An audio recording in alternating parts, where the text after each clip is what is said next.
all the oceans of the world, there's no more magnificent fish than the Atlantic bluefin tuna. It can grow to 4 meters in length, swim at astonishing speeds, and dive more than 900 meters as it migrates between North American and European waters.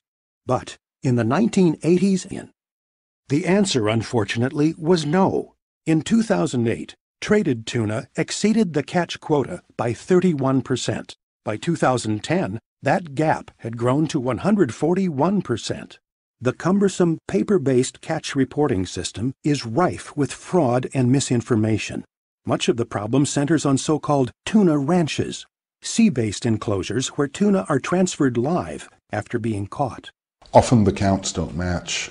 You get more fish coming out of the ranches to the market than those that were counted into the ranches. And there are other threats to the Mediterranean fishery, especially in Italy.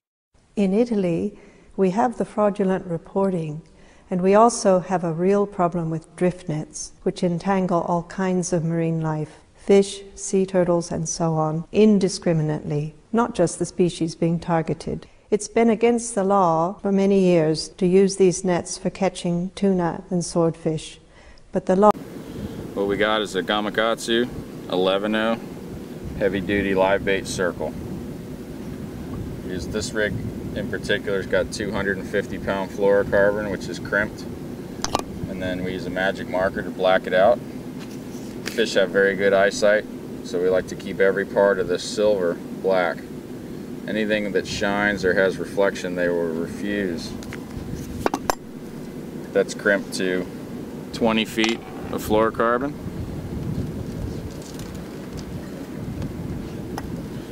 Our leader is then spliced in to double Dacron. This is our end serving. And now this right here, this is wax line? That's all 35-pound wax line. And you colored that, or it comes black? It comes like black. Gotcha. We could do another serving here at the top to a loop. Now this loop is spliced through 4 times through itself.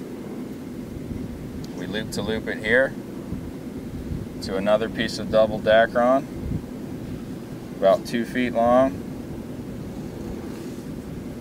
which is spliced to a spro swivel, 240-pound spro swivel. Now on the rod side, we use 180-pound Spectra, doubled through itself, also spliced at the eye. Run our mono 6 feet through that, and we do a long serving at the end. When I do the serving, I like to double the wax line, so I have 2 ends. We start in the middle, I take this side and go up the leader, and I do the other side and go down the leader. And then here's our running line, our top shot. Which is generally how long on the top shot, Andy? 100 to 200 feet. 100 to 200 feet. Is this fluorocarbon? This is all amylon. Amylon, so this is your amylon part. God, when you look at this rig, it's a little scary looking. I mean, that swivel is so small. So and strong. It's so I know it's strong. It's crazy that you can actually put that kind of pressure at that swivel part. That worries me, but. Okay. Now we join our Dacron. Our Dacron is spliced in. Our mono into our Dacron 12 feet.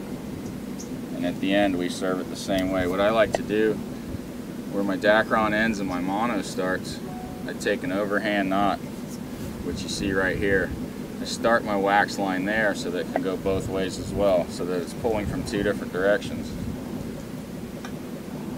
And then fill the rest of the reel with Dacron, and that's it.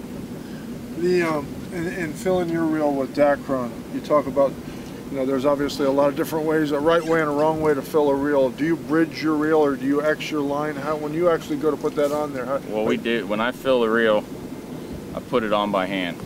I have someone hold the spool. We do it all by hand. That way we can check the consistency. If there's any frays or anything in it from the factory, we can cut and re-splice it. And then once the reel's full, when we come out to the fishing grounds, or before we get to the fishing grounds, I'll let half of that spool out and wind it on again.